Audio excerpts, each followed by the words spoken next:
Assalamualaikum warahmatullahi wabarakatuh. Apa kabar anak-anak yang solih dan solihah? Alhamdulillah. Semoga kita semua diberi kesehatan yang sempurna oleh Allah Subhanahu wa Ta'ala. Anak-anak tetap semangat ya, walaupun belajarnya dari rumah. Baik, hari ini kita akan melanjutkan pembelajaran yang kemarin.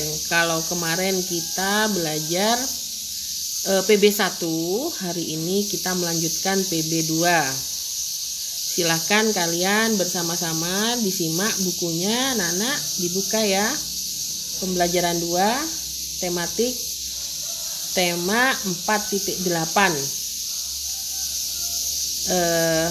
Baiklah.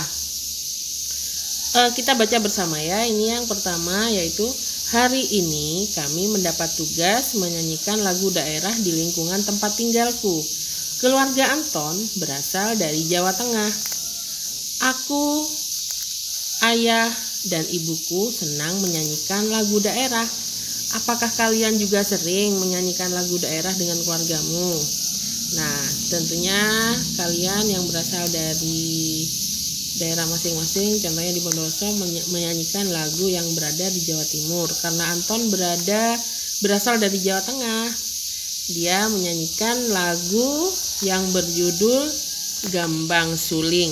Ini ya, bika garis. Lagu daerah yang berasal dari Jawa Tengah yaitu lagu Gambang Suling. Apakah sudah ada yang pernah tahu lagu Gambang Suling, anak-anak? Coba dibuka halaman selanjutnya ini ya, halaman 13 dibuka. Ini Indonesia merupakan negara yang kaya budaya, kaya adat istiadat, suku, nah macam-macam ya. Nah, coba kita sekarang bersama-sama menyanyikan lagu Gambang Suling. Nah, lagu Gambang Suling ini diciptakan oleh Ki Narto Sabdo. Ya, kita mulai ya. Kita nyanyikan bersama-sama, nanti kalian bisa diulang-ulang lagi atau bisa melihat di YouTube. Baik, kita Bu Guru hitung ya. 1, 2, 3. Gambang suling ngumandang suarane, tulat tulit kepena unine, unine mung ngrenyuake barengan kentrung ketipung suling sikra kendangane. Nah, itu ya. Itu adalah contoh lagu yang berasal dari Jawa Tengah. Judulnya Gambang Suling. Nah, di sini dalam menyanyikan lagu ada yang dinamakan tempo. Anak-anak diingat, yang penting tolong digaris ya. Kalian ambil stabilo dan penggaris, atau kalau nggak punya stabilo kalian boleh pakai ballpoint saja. Nah, tempo di sini. Tempo adalah ini ya, digaris. Tempo adalah cepat lambatnya lagu yang dinyanyikan. Tempo dibedakan menjadi 3 macam, yaitu cepat, sedang, dan lambat. Pemilihan tempo dalam suatu lagu harus disesuaikan dengan isi lagu. Sebagai contoh, lagu yang menggambarkan keriangan biasanya menggunakan tempo cepat. Lagu untuk menidurkan bayi biasanya menggunakan tempo sedang ataupun tempo lambat. Baik anak-anak, kita buka halaman selanjutnya, yaitu halaman 14. Nah, di halaman 14 ini kita mengenal tangga nada ya. Ini ada do, re, mi, fa, sol, la, si, do. Nah, tangga nada yang ada titiknya di bawah hurufnya itu temponya rendah. Kalau tidak ada titik itu sedang. Kalau titiknya di atas huruf itu temponya nadanya tinggi, ya. Baik anak-anak, itu pembelajaran SBDP. Selanjutnya dibuka halaman 16 ya, dibuka ya. Baik anak-anak, kemarin kita sudah membaca dongeng legenda Tangkuban Perahu. Nah, di sini Bindo ya. Anak-anak, sekarang kita akan membaca bersama yaitu tentang legenda Rowo Pening. Mari disimak bersama bukunya, dibuka, disimak bersama, dibaca ya. Pada zaman dahulu, hiduplah seorang anak yang sakti. Kesaktiannya ini membuat seorang penyihir jahat iri. Penyihir jahat menyihir anak itu sehingga tubuhnya penuh luka dengan bau yang sangat menyengat. Luka-luka baru akan muncul begitu luka lama mulai kering. Karena keadaan tubuhnya seperti itu, tidak ada seorang pun yang mau berhubungan dengannya. Jangankan bertegur sapa, berdekatan saja orang tidak mau. Mereka takut tertular. Suatu hari, anak ini bermimpi ada seorang perempuan tua yang dapat menyembuhkan penyakitnya. Ia pun berkelana mencari perempuan tua dalam mimpinya tersebut. Di setiap kampung yang ia datangi, ia selalu ditolak oleh penduduk. Mereka merasa jijik dan mengusir anak ini. Akhirnya sampailah ia di sebuah kampung yang sebagian besar penduduknya adalah orang-orang yang sombong. Tidak banyak orang yang miskin di desa itu. Mereka akan diusir atau dibuat tidak nyaman kalau tinggal di sana. Hal ini mengusik hati anak kecil ini. Pada sebuah pesta yang diselenggarakan di kampung itu, anak kecil ini berhasil masuk. Namun, orang-orang segera mengusirnya dan mencaci makinya. Ia langsung diseret keluar. Pada saat terseret, ia berpesan kepada orang-orang itu supaya lebih memperhatikan orang yang tak punya. Mendengar kata-kata itu, beberapa orang makin marah, bahkan meludahinya sambil berkata, "Dasar anak setan, anak buruk rupa." Anak itu merasa terluka dengan perlakuan orang-orang tersebut. Lalu ia menancapkan sebuah lidi di tanah dan berkata, "Tak ada satupun yang bisa mencabut lidi ini dari tanah. Hanya aku yang bisa melakukannya." Orang-orang meragukan ucapan anak tersebut. Mereka mencoba mencabut lidi tersebut, namun tak seorang pun dapat melakukannya. Dalam beberapa hari lidi itu tak bisa tercabut. Suatu hari, secara diam-diam anak itu datang dan mencabut lidi itu. Tanpa sepengetahuannya, ada seseorang warga yang melihatnya dan melaporkan kepada warga yang lain. Dari tempat lidi itu dicabut, mengalirlah mata air. Semakin lama, air itu semakin deras. Air menenggelamkan daerah tersebut hingga menjadi sebuah telaga yang kini bernama Telaga Rowo Pening. Tidak ada yang selamat dari musibah itu kecuali seorang perempuan tua yang berbaik hati, memberinya tempat tinggal dan merawatnya. Secara ajaib, penyakit kulit anak itu sembuh. Namun, penyihir jahat yang telah menyihir si anak itu tidak terima dengan kesembuhan itu. Kemudian ia menyihir anak itu menjadi seekor ular besar dengan sebuah kalung genta di lehernya. Konon, ular ini sering keluar dari sarangnya pada tengah malam. Setiap kali bergerak, dentingan kalung di lehernya selalu berbunyi kelentang-kelenting. Bunyi inilah yang kemudian membuatnya dinamakan Baru Kelenting. Kemunculan ular itu diyakini masyarakat sebagai tanda keberuntungan bagi nelayan yang tidak mendapatkan ikan. Kini Telaga Rawapening adalah objek wisata yang sangat populer di Jawa Tengah.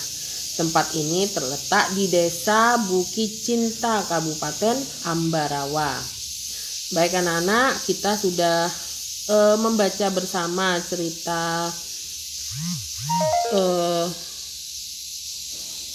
cerita yang legenda Rawapening. Kemudian sekarang kita buka halaman selanjutnya. Kita jawab bersama ya. Nah, ini. Tolong anak-anak disiapkan alat tulisnya, penghapusnya ya. Kita jawab bersama. Baik, nomor 1. Siapa saja tokoh-tokoh dalam cerita Rawapening? Anak kecil, nenek tua, dan penyihir. Yang kedua, bagaimana sifat semua tokoh yang ada dalam cerita? Kalau anak kecil itu tampan dan sakti, nenek tua baik hati dan suka menolong, sedangkan penyihir jahat dan iri hati. Baik, yang ketiga, mengapa si tokoh mendapat julukan Baru Klenting? Karena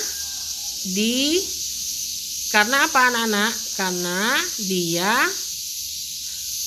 menjadi seekor ular besar yang di lehernya apa? Yang di lehernya dikalungi oleh itu tadi lonceng ya. Yang nomor 4, mengapa penduduk desa mengusir Baru Klenting ketika mengadakan pesta? Karena tubuh Baru Klenting banyak luka dan berbau tidak sedap. Yang nomor 5, pesan moral yang terdapat dalam cerita Rawapening apa anak-anak kira-kira? Ya, ini ya. Hargailah orang lain dan janganlah saling membenci. Baik, anak-anak, kita lanjut di halaman berikutnya. Karena kita sudah tadi membaca cerita legenda, maka di sini ada beberapa yang harus kalian kerjakan, yaitu pemahaman tentang cerita jenaka. Disimak baik-baik ya, tolong dicatat di bukunya, dikerjakan. Yang A, cerita jenaka adalah cerita tentang tokoh yang lucu dan menggelikan. Contohnya apa? Si Kabayan, Pak Belalang, dan Abu Nawas. Pernah baca ya tentang cerita Abu Nawas atau si Kabayan atau Pak Belalang? Baik, sekarang dilanjut yang B. Mite atau mitos itu adalah cerita yang mengacu pada cerita tradisional. Contohnya adalah Nyi Roro Kidul, cerita Nyi Roro Kidul dan apa? Jawa Tarup contohnya. Kemudian dilanjut yang C, fabel. Fabel adalah cerita tentang hewan. Contohnya apa anak-anak? Banyak sekali. Ada si kancil, misalnya ya. Kemudian kelinci dan kura-kura. Lanjut yang D. Yang D adalah legenda. Legenda adalah cerita yang dipercaya benar-benar terjadi. Contohnya apa? Itu tadi. Ada cerita Keong Mas, Sangkuriang, Roro Jonggrang gitu ya, banyak ya contoh yang lain. Sage. Sage itu adalah cerita lama yang berhubungan dengan sejarah. Contohnya cerita tentang air langga. Ada lagi Ciung Wanara. Kemudian ada lagi cerpen. Apakah cerpen itu? Cerpen adalah salah satu ceritanya yang isinya dibuat apa ini? Dibuat secara bagaimana? Ya, salah satu cerita yang isinya dibuat sesuai dengan pemikiran kita. Contohnya bertamasya ke pantai. Lanjut lagi anak-anak, yaitu novel itu adalah apa? Salah satu jenis karya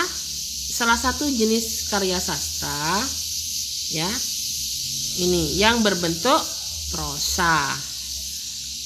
Karya sastra yang berbentuk prosa itu banyak, contohnya bisa kita lihat Laskar Pelangi. Pasti pernah dengar ya cerita Laskar Pelangi, nanti kalian kalau sempat baca-baca. Ada lagi tentang bumi manusia, itu ya contohnya. Baik anak-anak, kita lanjut ke halaman berikutnya, yaitu halaman 20. Nah, di halaman 20 ini kemarin kita sudah mempraktekkan tentang gaya dorong. Gaya dorong ya, dan gaya tarik.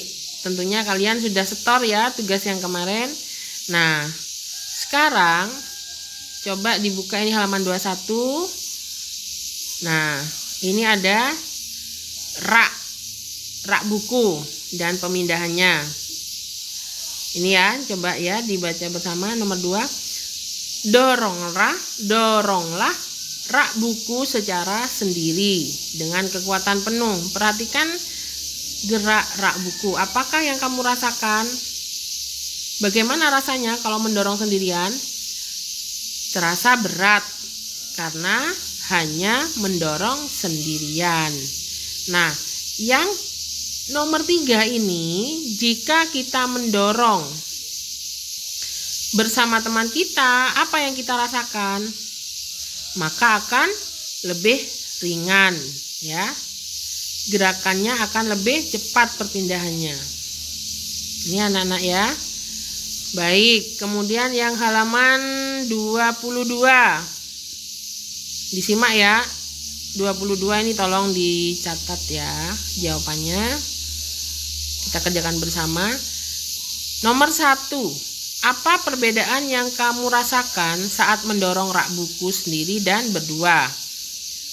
Apa yang dirasakan? Nah, jika didorong sendirian terasa berat. Jika didorong bersama teman akan terasa lebih ringan. Kemudian yang kedua, bagaimana pergerakan rak buku saat didorong sendiri dan berdua? Jika didorong sendirian, pergerakannya lambat. Ya kan? Nah, jika didorong berdua, apa yang dirasakan? Maka pergerakannya akan lebih cepat. Nah, yang nomor 3, kesimpulannya tentang percobaan yang kamu lakukan. Kira-kira apa? Nah, semakin banyak orang jika mendorong lemari, maka pergerakannya makin cepat. Kemudian, apakah pengaruh gaya terhadap gerak benda? Nih ya, tolong dipahami. Gaya dapat menyebabkan suatu benda bergerak. Adanya energi berupa dorongan atau tarikan. Nah, hari ini anak-anak kita sudah selesai belajar pembelajaran 2. Untuk tugas hari ini, anak-anak menyanyikan lagu Gambang Suling. Nah, boleh dinyanyikan dilatih dulu di rumah. Kemudian nanti dikirim ke wali kelas masing-masing menyanyikan Gambang Suling. Videonya tolong dikirim ya. Jangan lupa nanti terakhir jam 9 malam ya tugasnya ini, supaya tidak numpuk-numpuk. Baik anak-anak, pembelajaran hari ini Bu Guru cukupkan sekian. Semoga apa yang kita pelajari hari ini menjadikan ilmu yang barokah dan manfaat untuk kita semua. Terima kasih. Wassalamualaikum warahmatullahi wabarakatuh.